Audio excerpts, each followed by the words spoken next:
Hey guys, Jared from the Vinyl Corner, and as promised in the last video, today I am going to be showing you pretty much everything I've picked up since our about year-long hiatus from the channel.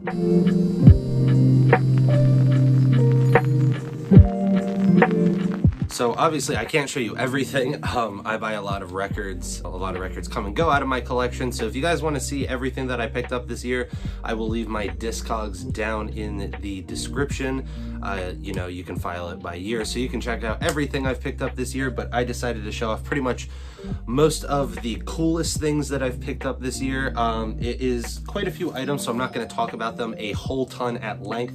So yeah, let's get this started. So I'm gonna start off with a couple cassette tapes here just because. So I actually got the vinyl of this as well, but at the time it wasn't announced. This is Bladee, The Machine is Burning. This is a really great post-rock album. If you guys are into stuff like Godspeed You Black Emperor and Swans, definitely check this out. But yeah, this comes on a really cool like glitter tape over here, and then I'm just going to show these two together. Space Ghost Perp, we got Blackland Radio, and BMW. This album specifically right here changed my life. This album just means way more to me than I can ever describe, and Black Man's Wealth is also an amazing tape, came out around the same time. These both come on colored shells, obviously, as you can see here. These were put out by Tape House USA, a really cool small tape label who does a lot of cool underground hip-hop cassettes for the modern day. I promised to show you guys this the last time. So this is the Lil Ugly Mane Volcanic Bird Enemy cassette. Like I said, it has a sticker here, and then it has a bunch of fake grass, which is just cut up paper, but if you take the weight off of it, it actually starts quacking like a duck. I don't know how many had the quacker in it. I had a couple of people tell me that theirs didn't quack or have the button at all, so very cool. I got this offhand from someone like a couple weeks after it came out for pretty much retail. Shout out Moya's Room on Instagram. And then moving on to some records. You guys know I'm not really a 45 guy, but this one had to come with me. This is the Banana Splits little 4-song EP 45. If you guys don't know about the Banana Splits, it was a Hanna-Barbera live action show, and it was a bunch of people that dressed up and they would do wacky things, but sometimes they would sing songs. And they were actually really good. It's really good, like psych pop, garage kind of stuff, that late 60s vibe. And I've never seen a copy of the album in person. It's quite a hard one to find, but it's a really good album. So when I saw this EP, I had to grab it. All right, I'm gonna do a little plug. I just posted this on my Instagram not too long ago. So if you guys want to see the full look at this, go check out my Instagram. But this is the House original soundtrack done by Waxwork. Obviously, you guys know that's one of my favorite movies. Really wild movie, and the soundtrack was out of print for almost 50 years, and they finally got it back out there. So definitely go check that out. Rifling through, I mentioned it. Here is the Bladee vinyl. I will open this one up for you guys because this has a lot of crazy detail. First off, it's embossed in gold lettering down there, and then obviously you can kind of see, but it's actually die cut right here, so you can take this out. It comes on this cool like silver and gray, black. It was like bone and something, I forget. But yeah, it also comes with really beautiful gatefold art over here. This shit is astonishing. Then next up, I got this original pressing of Kevin Ayers' Joy of a Toy. This is a really bizarre psychedelic like Canterbury Scene record, if you guys are familiar with that, like Soft Machine and stuff, which obviously makes sense because Kevin Ayers. This record is a really hidden gem. If you guys are into really esoteric psychedelic music, definitely check this album out. It gives me a lot of Nick Drakey vibes in sections. It's a lot more heavily composed, but yeah, this is really good stuff. These are getting extremely hard to find. I paid a great price for this, and I'm just super stoked to have this one in the collection. So this one I got from my good friends Ethan and Jared on Instagram. They are two brothers that do a lot of vinyl hunting, and they have great pages. I'll try and remember to leave their Instagrams in the comments down below. If I remember correctly, Jared sold me this. This is an original press of Tom Scott's Honeysuckle Breeze, which, if you guys know, is pretty notorious in the hip-hop sampling world for Pete Rock and CL Smooth. I love this record. A lot of people people only know about this record for that sample, and it definitely is worthy of being known as that. But the whole album is this really laid back, like nice psychedelic pop with a little bit of jazz in it. It's actually not really a predominantly jazz release, being on Impulse, and it's a really hard to find record, but it's a really beautiful record, so check this one out. This one's pretty hard to show off on camera, but I'm sure you guys can see it. This is the Vinyl Me Please reissue of Lil Uzi vs. The World. Now, you know, being from Philly, I've grown up with Uzi's music. I'm not the biggest fan of his whole discography, but this album specifically is one of my favorite trap records. It comes with a really cool book that has like sort of some diatribes about all of it. It comes with an Obi strip, as does all the Vinyl Me Please stuff. This comes on a beautiful like galaxy neon green vinyl over here. Absolutely beautiful. It sounds great. The bass on this thing is whomping. When I saw that this was getting reissued, I definitely wanted to jump on it because I knew it was going to be better sounding than a bootleg. So yeah, really stoked to have that one in the collection. Again, shout out to Ethan, shout out to Vinyl Me Please. They've been getting their stuff together pretty recently. This was one of my most anticipated releases of the year. This is the Fat Possum reissue of LP's Fantastic Damage. This is one of my favorite hip-hop records ever. I mean, you guys know how much I love LP and Canox and all that kind of stuff. So yeah, when Fat Possum announced that they were going to be doing this, I needed to jump on this right away. These went up on their website and I immediately snagged one. They came on this cool like lavender swirl vinyl over here. This record really changed the game in a lot of regards, as did a lot of other early LP related releases, but this one seems to really stand with a lot of people. I mean, it's probably my favorite LP solo release. So this is just an amazing record, super doomy, apocalyptic, mechanical, broken, oily, bloody, just an amazing record. Fat Possum killed it with this reissue. The gatefold is super thick, the records sound fantastic, they look great, it goes with the color scheme of the cover. Just super stoked that this finally has a reissue because originals were getting really, really expensive. Next up, this has a really funny story. A customer actually bought this out of our cheap section and I had no idea it was in our store. So I was like, that's fair game, you know, whatever. But he was actually nice enough to come back and sell it to me for the price that he paid for it, because I mentioned how much I love the record and he said he didn't really know about it. But yeah, this is an original pressing of Exuma. If you guys don't know, this record has like shot up way high in value recently. Like I want to say the last year or two. But again, shout out to that customer.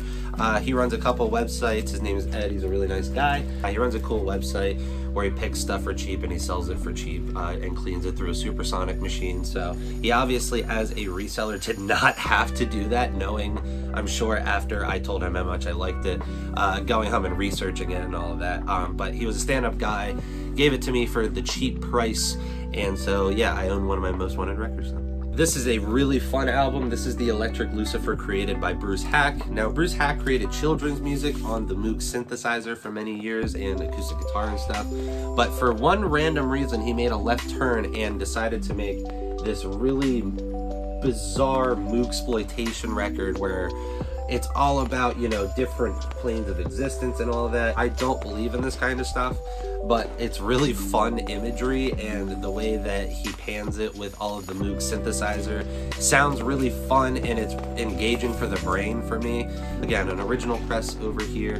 One of those things that I feel like, again, it's just going to keep going up with time because you just don't see it, and not many people really know about it. This is definitely one of my favorite come-ups since we've been gone. This is an original UK press of Sade's Love Deluxe. Now, obviously, the rest of the Sade albums you can find pretty readily at most record stores here and there, but this one is pretty notoriously hard to find. They did reissue it in a box set recently, but they didn't reissue it separately. One came through our record shop. It was sitting in the store for a couple weeks and no one had bought it, so I asked my boss if he would be okay with selling it to me since it had been sitting there, and thankfully he said yes. It was at a good price, and again, I've just never seen another one in person, and I don't think I'll see one for a little while. You can order these from the UK kind of readily, like they're available on Discogs, but in the US you just never see these things, especially not in person. So very stoked to have this. Obviously this album is a classic album. I've been looking for this pretty much since I started vinyl collecting, and yeah, this has been one of my most wanted things, so I'm beyond happy to finally own this record. Another Vinyl Me Please piece. You're probably going to see one more out of here. This is the Gravediggers 6 Feet Deep reissue. Now, I'm mostly happy with this reissue. They left certain things out, and I'm gonna guess it has to do with sample clearance and all of that, because this album is like ingrained in my brain. I have this in my CD player like at all times, so I literally know this album like the back of my hand. But there's just certain things that aren't there, or different placements of things, and yeah, again, I'm just super stoked that this finally got a reissue, and it was done so well. Like, this jacket is insane. I'm just happy that I don't have to pay, what is it, like 200 bucks now for an original pressing. I can deal with it. I have an original press of the CD with all that stuff, so I will live. I'm just beyond happy again that I got this for retail, and yeah, this is one of my favorite hip-hop records. The older I get, the more I appreciate this record. This is definitely like way up there, and again, shout out Vinyl Me Please for choosing some better titles over the last year or two. Alright, so this was one of my favorite things as well that I picked up this year. Obviously you can tell it's a little bit jacked up, but this is Sam Hain's November Fire Coming, aka Sam Hain 3. And this record is just impossible to find these days.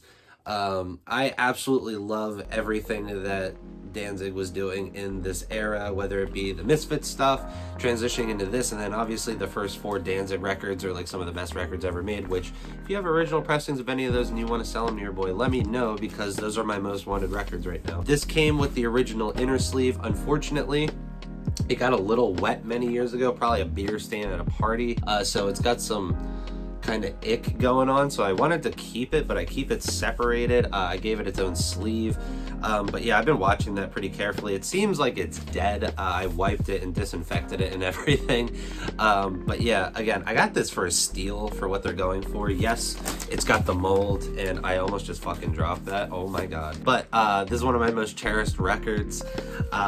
You know, Sam Hain and Danzig and stuff like that is like some of my biggest musical enjoyment. Those first couple Danzig records I literally listen to at least once a week a piece usually. So yeah, like I said, if you got any of those, let me know. So this was a gift. This is an original pressing of Workin' with Miles Davis on Prestige. Now, as you saw, the front of the cover is fucked. There's water damage on the back, and the record itself is pretty scuffed up in a couple parts, but you guys know these old jazz pressings play through like champs. This thing sounds great, and like I said, I was given this, so thank you very much. This will be in my collection forever, until maybe I can find another better copy for free or cheap, and then I'll give this to someone to enjoy for the rest of their life. Jazz collecting is like my favorite thing outside of hip-hop collecting, so this is a piece that I definitely was super beyond happy to add to the collection this year. These two I'm going to show together because they're very related. So we have Harold Budd and Brian Eno, Pavilion of Dreams. And then we have Harold Budd and Brian Eno, The Pearl. This is an original pressing. This is a first edition reissue. This Brian Eno, Harold Budd, and kind of stuff is getting really expensive and hard to find. And you guys know how much I love this stuff. And again, these were sitting at the shop for a couple weeks, and my boss gave me the okay after like a month or so I could grab them. So yeah, beyond stoked to add these to the collection. These are going for crazy amounts these days, and this thing is practically brand new, and this is one of my favorite ambient records, like beyond just traditional Eno stuff. Same with this. So again, just so stoked on owning these. Nothing too crazy on the pressing for this one. This is just the black vinyl edition, but this is Boldy James, Killing Nothing with Real Badman. Definitely one of my favorite albums of the year. Had to pick it up. Who did this one again? Oh yeah, this was done through Tough Kong. Great label right there. This record is fantastic. Boldy also dropped another album with Nick Craven that is, I might like even a little bit better personally, but they're like really neck and neck. They're both fantastic. So yeah, if any of you guys have the Super Tecmo Bow vinyl with the die cut Nintendo sleeve and you're looking to let that go, let me know. I missed out on that due to getting robbed the day before, which is why I also don't have the Billy Woods Aethiopes record, which is my album of the year probably. So if any of you guys have that and want to let it go, please let me know. Look at this. Your boy was lucky enough to cop 2 out of the 3 of the Bladee drops for retail on day 1.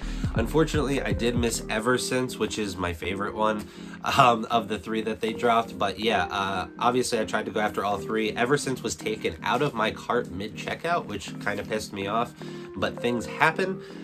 So yeah, just super stoked that I own these 2. Glue comes with like this really cool like purple outer sleeve, and then it comes on this gorgeous solid purple vinyl over here, and then red light over here.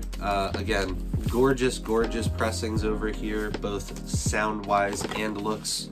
This is on like a black smoky looking solid black smoke. I used to not like Bladee, but he's one of those artists that kind of just with time I've learned to enjoy a lot.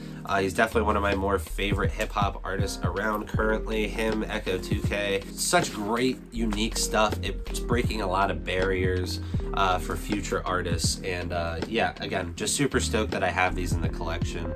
Hopefully they'll be reprinting Ever Since soon, they said, so I'm gonna be chomping at the bit for that. This one was yet another gift that I was given, but this one is much more of a gift because there is a gigantic blemish on it that is hard to ignore, and I'm sure you guys can even see it right there. On lower end turntables, that probably does skip a lot, but on nicer turntables with nicer needles and stuff, it plays through fine. You know, obviously there's surface noise there and there's scratches all over it, but again, I got this for free, and the price that they go for, I wasn't gonna say no. On my turntable, it plays through pretty fine. It's not something I'm gonna play all the time because I don't want it to, you know, perhaps get to a point where it could be damaging. But yeah, again, a free Blue Note, I'm not gonna say no.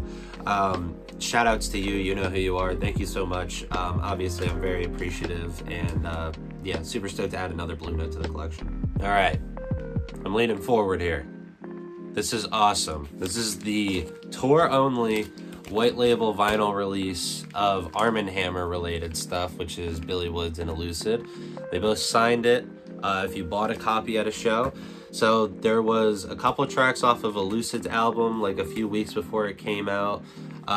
There is some like rare Arm & Hammer stuff, as well as some other Lucy's and stuff like that. So yeah, I think they only sold like a handful of these per show. I want to say like 50 copies per show that they did for that tour. And yeah, I was chomping at the bit to get one. I think I was like second in line for it. Fantastic.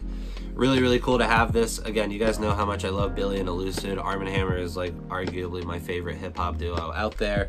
But yeah, I got the Elucid album on the way on vinyl. Again, if any of y'all got Billy Woods Aethiopes on vinyl, please hit a boy up. That's like my most wanted record, and I'm about to pay resell, but I would much rather get it from someone I know first. But yeah, these guys had a killer year. Backwoods Studios killed it this year. Billy released 2 amazing albums. Elucid released an incredible record, and just, yeah, beyond happy to have this. This is definitely one of my more favorite pieces in the collection. Rip the Queen. The Aalyiah self-titled, aka the Red album, finally got its much-needed reissue on vinyl. If I remember correctly, these were like DJ-only pressings originally of like the first pressings. I could be wrong on that. Please correct me in the comments. But yeah, Vinyl Me Please did a much-needed reissue, and they absolutely killed it. So happy. This is one of my favorite albums of this era. And yeah, the fact that they went all out with this great gold foiling, all that good stuff. It comes with the art print as they usually do with the Vinyl Me Please stuff. All the credits on the inside there. Obviously, Obi as usual. And then it comes on a double LP over here, and I'm just going to show you one because they're the same color, but it's this beautiful, like, translucent, like, rose goldy, like, kind of deal. Really beautiful album. I mean, obviously this album was everywhere, especially after the unfortunate plane accident. This album propelled her to a degree she would have never been able to see, even if she had managed to, unfortunately, be able to see it. So yeah, this record was a monumental moment for the 2000s, and it's just one of the biggest what ifs out there. Like, where would she have gone? I'm sure she would have had all the freedom in the world to create something even better than this if she wanted somehow. So yeah, one of the best records of the 2000s in my opinion, and I'm so happy that this finally has a reissue. All right, another Billy Woods shout out, just so I can tell people to sell me a copy of Aethiopes once again. This is the History Will Absolve Me reissue. This actually dropped while Connor was visiting, literally right as we were leaving the double-decker trip that we just uploaded not too long ago. I got an email on my phone, and I don't check my email like that, but there's like 3 things that I have prioritized, and Backwoods Studios is one of them. So I got the prompt and it said History Will Absolve Me reissue, and I was like on it. And then literally we checked when we got back from a 20-minute drive back to my house, and they were sold out. So yeah, comes on a double black vinyl. But again, this is like really kind of the first step of Billy Woods really becoming the Billy Woods we know him as today, as the GOAT, in my opinion. He is my favorite modern hip-hop artist.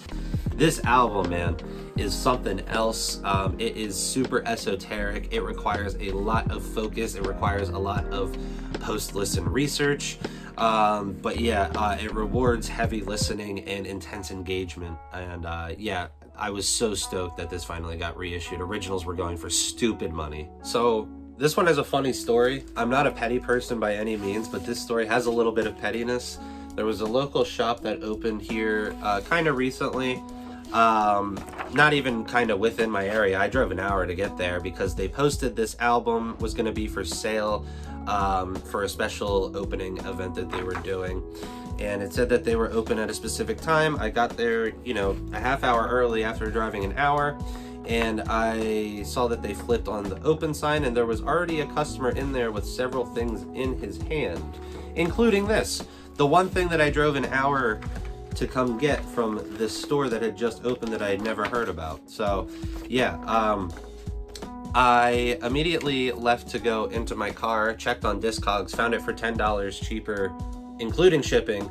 So I bought it right there in the parking lot, and it arrived at my house 3 days later. I don't like that. I drove an hour to get there. I literally messaged the guy and was like, oh, you know, I'm gonna be driving. Is that gonna be available right as soon as you open? He was like, yeah. And you know, I see the open sign get flipped, and you know, there's already someone in there, presumably a friend of his, which I get. But you know, but look, I got a copy for cheaper than he had it priced. So patience, kiddos. You don't necessarily have to just chomp at the bit for everything. Fuck that guy. All right, so this is one of my more recent pickups. This is the Halloween original soundtrack by John Carpenter. This is the Death Waltz reissue over here. It's on this really cool, like, translucent brown with black swirl. It kind of looks like pumpkin-y, but it's a little bit darker. But yeah, obviously original pressings of this are astronomical. I've yet to see one in person, but this Waxworks reissue, with the way that they did the spot varnishing here to like do the rain effect with Michael's face, just really, really beautiful. I'd been looking for one of these reissues since they dropped. I unfortunately missed out on the initial release like a dum-dum. I found this at Double Decker when I was selling a good majority of my collection. So this was one of 2 things that I picked up while I was selling my collection, even though I shouldn't have been buying things. That I did end up picking up just because I don't think I'll see one of these, and it's probably gonna be a long time till they reissue the original again. I don't know why they're so weird about reissuing the original specifically. But it's the one that gets reissued the least, even though it's obviously the most in demand. So yeah, I grabbed this while I could. This was the other thing that I grabbed at Double Decker while I was selling my collection. This is Pacific. This is one of the best city pop records out there. I've been looking for a copy of this for a while, but they just obviously don't come up for sale in the US. But Double Decker had one. I think this was a reissue from this year on blue vinyl. But yeah, these are going for crazy money already. These Japanese reissues just shoot up. Are you serious, bro? These reissues sound absolutely immaculate. Like, pretty much any Japanese reissue is gonna sound top tier, and this did not let me down. I've missed out on a couple reissue drops by just a handful of hours or minutes in the past. So when I saw this at Double Decker while I was there, I was like, you know, whatever, I'm gonna, you know, buy a record even though I'm not supposed to be. All right, so I'm sure pretty much everyone watching this got this because this was a hugely general release, which is awesome. But this is Future DS2. Obviously, I picked up a bootleg like literally 2 months before they put out the record store day list announcing that they were reissuing this. So, you know, screw me. But yeah, this is a great sounding pressing. The bass on this is incredible.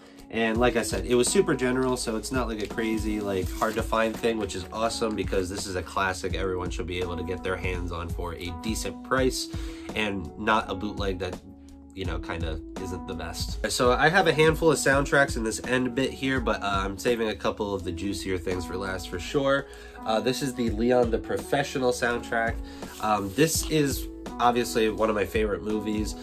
Some people want to view it a certain way, and I definitely understand, and you're entitled to that opinion of how you view it. It's one of the most engaging movies for me in terms of an interpersonal relationship on camera. It is beyond incredible. This soundtrack is something else, and this is a double LP on this sand and black splatter over here. This is something, again, you just don't see this. I think this Waxwork reissue was the first time it was put out on vinyl, and yeah, these came and went super quick. I didn't even know this existed until this came through the shop, and again, sat for a couple weeks. I snagged this as soon as that statute of limitation was up because this is one of my favorite movies, and this soundtrack is just incredible. And yet another super controversial movie that I love to death that has a banging soundtrack. Obviously, I really probably don't have to say much about this movie. Even for people that aren't into movies, you've probably heard about this movie. This is just the black vinyl reissue, so I'm not gonna show you that. This movie means a lot to me. I definitely wasn't involved in a lot of the scenes that the film portrays growing up, but like I was a skater kid, and you know, drugs and stuff like that was very apparent in my everyday life. I definitely identify and understand a lot of what was going on in this movie because it was around me to a much lesser extent. But yeah, this movie is super impactful. It's obviously a little bit of a gut punch. It's not an everyday watch kind of deal, but it's one of those things that really makes you sit and ruminate with who you are, the society around us, and how we can try and better the upkeep or the upbringing of the next generation of kids.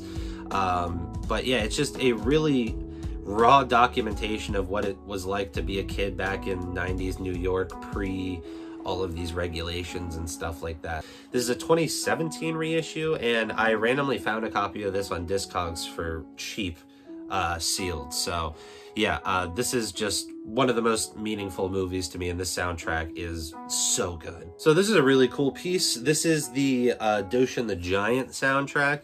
This is a really cool, like, jazz fusion-y, ambient, modern classical, kind of exotica vibes. This game is super unique. If you guys have never heard of Doshin the Giant, it's like a god simulator game, and you play as this gigantic yellow thing, and it's really quirky, bizarre, colorful, fun, kind of esoteric. But yeah, it's one of the more interesting things Nintendo's ever done, and it got a vinyl pressing this year by Silver River Runs Deep, and this sounds absolutely amazing on vinyl. Again, just the Japanese have vinyl production down to a T. A really awesome soundtrack, a really cool deep cut for both video games and music. This is a movie that made a gigantic impact on me this year. This is Brawl in Cell Block 99. I remembered hearing about this movie a little bit from some of my like film buffy friends and stuff, but I watched it very early in the year this year, and it was one of the more impactful watches I've had on a movie in a very long time. I remember I watched it like 5 times within 2 weeks of watching it for the first time, just showing friends, rewatching it, and just, it was so amazing. It really had a deep impact on me. It's definitely one of the more detail-oriented movies I've seen in a while. And yeah, absolutely brilliant movie. It's brutal, it's raw, but it's super meaningful. It has a lot of added layers that you may not see initially. And Vince Vaughn's performance is one of the best performances I've seen in my life. And I never thought I would have said that about a Vince Vaughn performance, but yeah, this comes on a jumpsuit orange vinyl. This soundtrack is all new stuff done by old soul legends like the OJs, Butch Tavares, Eddie LaVere, Adi Amore, people like that. Adi Armour, excuse me. I play this all the time at the record store, and I have so many people ask me what it is, and yeah, this is one of my favorite soundtracks and movies, just period at this point. Getting down to the last 4 things for this video, this is the Hey ILY EP compilation on vinyl. So PSS, USSP, and Internet Breath on vinyl. I waited so long for this. I think it took them literally almost like a year and a half to get this out, which makes sense of the whole COVID, Taylor Swift, Adele thing. But yeah, comes on a beautiful baby pink vinyl. Sounds great. And yeah, this is really fun, like Midwesty emo mixed with some chiptunesy elements, kind of that digital punk thing that's going on these days. Really, really fun, really cool. These were limited to 300 copies, so I was very happy to have this. Another album I waited a very long time for, but it was worth it. This is Asian Glow Cull Fickle. Now, I had this on cassette thanks to a close friend who gave it to me as a gift, but when they announced that they were doing the vinyl, I immediately grabbed it. This is on Longing Us Records, which they've been doing great work with their cassettes, and now their vinyl, I can definitely give them a stamp of approval. Comes on a double LP black vinyl over here, so I'm not going to show it to you. Again, kind of takes focus on that like lo-fi slacker rock, kind of the indie thing, but it pushes it through layers of noise and dissonance and creates these really vibrant worlds with it, and it's just absolutely amazing stuff here. Super happy to have this on vinyl. This is just amazing in every single way.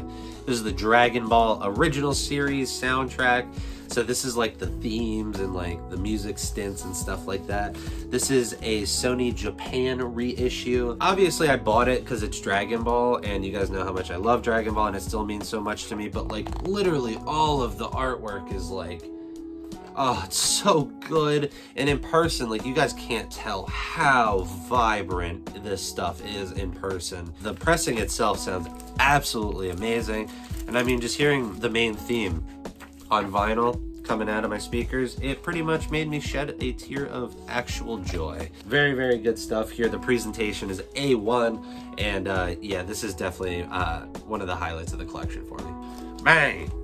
Had to send it off with a banger. I didn't get this retail. I missed out because Dalp is like the worst company to get releases for day one on, for in my experience. When the UK pound took a little bit of a nosedive in terms of the power and the worth of it, I kind of took advantage of that and bought the cheapest copy from the UK that I could find, and at the time it actually kind of almost evened out to retail plus like I think like 10 bucks including the shipping. So shout outs to the UK economy for crashing for that little bit there. I'm sorry you guys went through that, but come up. All right, so that is all of the major highlights of the stuff that I picked up while we had our little hiatus. Let me know down in the comments, guys, what were some of your favorite things that I picked up? What were some of your favorite things you picked up this year? And while you're down in the comments, hit that description, check out all those links, like, comment, subscribe, and don't forget to check out a video at the end of this one. And until next time, guys, have a nice day.